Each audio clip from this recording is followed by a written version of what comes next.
पिछली श्रृंखला में हमने देखा कि कवि दूर किसी के रोने की आवाज़ सुनता है और वो यह सोचता है कि लगता है कि मेरी तरह उसका भी सहारा जो है वह उससे छूट गया है। वह काफ़ी प्रयत्नों के बाद भी जो भी उसका अभिष्ट मित्र है या जो उसका बच्चा है या जो भी रिश्तेदार है वह उसको नहीं बचा सका है, इसलिए वह गहरी अंधेरी रात में रो रहा है।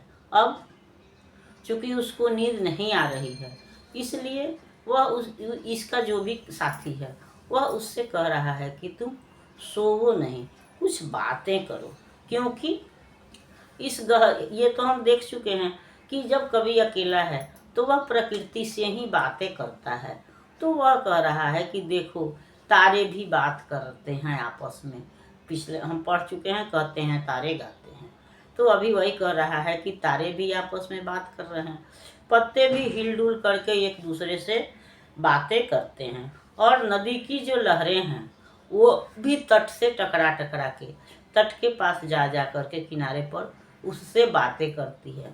तो जब सारी दुनिया सो गई है लेकिन प्रकृति तो एक दूसरे से बातें कर रही हैं, या ऐसे भी हम कह सकते हैं कि जब पूरी दुनिया शांत होती है तो हम प्रकृति के नज़दीक होते हैं या प्राकृतिक दृश्यों को देख या समझ पाते हैं। और जो तुम जो है यहाँ यह भी देख रहे हैं कि कवि का जो भी कल्पित साथी है वह बीच में ही या उसकी पत्नी ही है, तो वह बीच रास्ते में उसको छोड़ करके चली गई है। तो वही कह रहा है कि तुम जो बात करते करते अगर सो गए तो फिर वो कहानी जो तुम कह रहे थे वो बात तो आधी ही रह गई, वो पूरी नहीं हो पाई, उसको तो तुम पूरा कर दो। जी वह कहानी है जो अक्सर ऐसा होता है कि हम कोई बात करते रहते हैं, कहानी सुनते रहते हैं रोज़, और वो कहानी सुनते सुनते बातें करते करते हमको नींद आ जाती है और हम सो जाते हैं। इस प्रसंग में अर्जुन और सुभद्रा की कहानी जो है वह प्रसिद्ध है कि अर्जुन जो है वह सुभद्रा को कहानी सुना रहे थे चक्रव्यूह भेदने की, और सुभद्रा सो गई थी, इसलिए अभिमन्यु जो है वह आधी ही कहानी सुन पाया था। और इस तरह से वह चक्रव्यूह में घुसना तो जान चुका था, चक्रव्यूह में लेकिन उसको तोड़ने की कला नहीं आ पाई।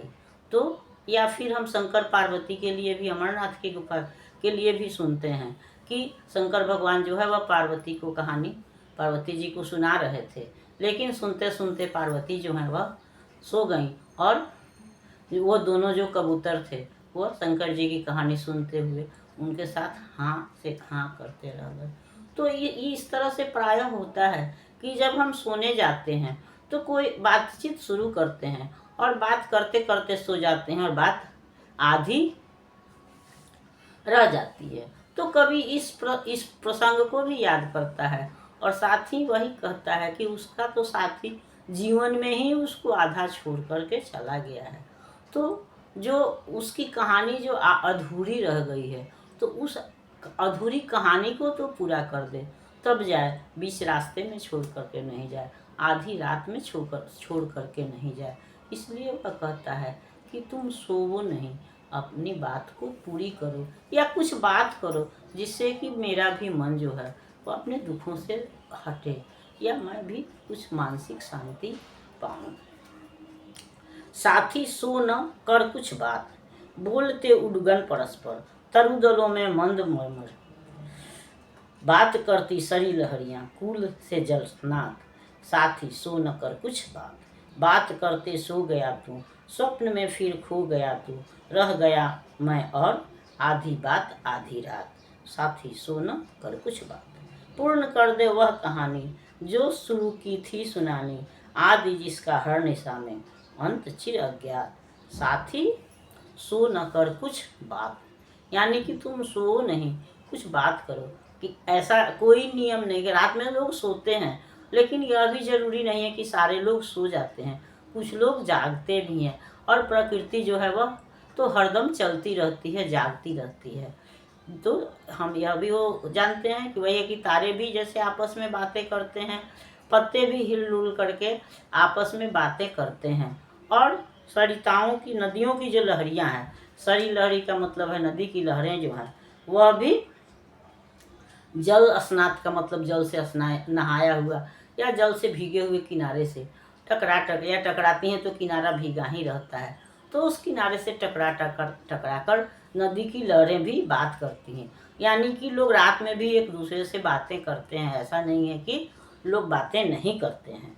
और तुम जो बात करते करते सो गए, तुम बीच में ही सो गए, तो स्वप्न में खो गए, यानी कि जो नींद में आ गया तो सपना में देखने लगा। लेकिन जो तुमने कहानी शुरू की थी वो तो अधूरी रह गई, जो बात शुरू की थी वह तो अधूरी रह गई। तो कम से कम उस कहानी को तो पूरा कर दो, जिसका प्रारंभ हर रात में होता है और उसका अंत कब होता है यह कहना मुश्किल है। क्योंकि रोज़ अगर कोई कहानी हम शुरू करते हैं और फिर पूरी करते करते हमको नींद आ जाती है, तो इस तरह से कहानी जो है वह अधूरी रह जाती है। तो कम से कम उसको तो तुम पूरा कर दो।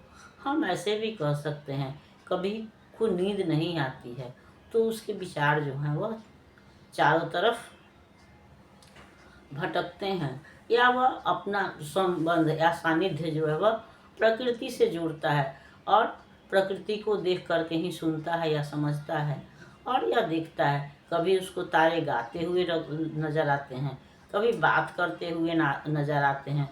इस तरह से वह प्रकृति के माध्यम से ही अपने मन को सांत्वना देता है या खुद को सांत्वना देता है। हर व्यक्ति को, हर मन जो दुखी जन है उन सबको सांत्वना देता है। अगली श्रृंखला में हम अगले गीत पर विचार करेंगे। तब तक यह श्रृंखला आपको पसंद आती है तो इसको लाइक कीजिए, सब्सक्राइब कीजिए। मिलते हैं अगली श्रृंखला में, तब तक के लिए धन्यवाद।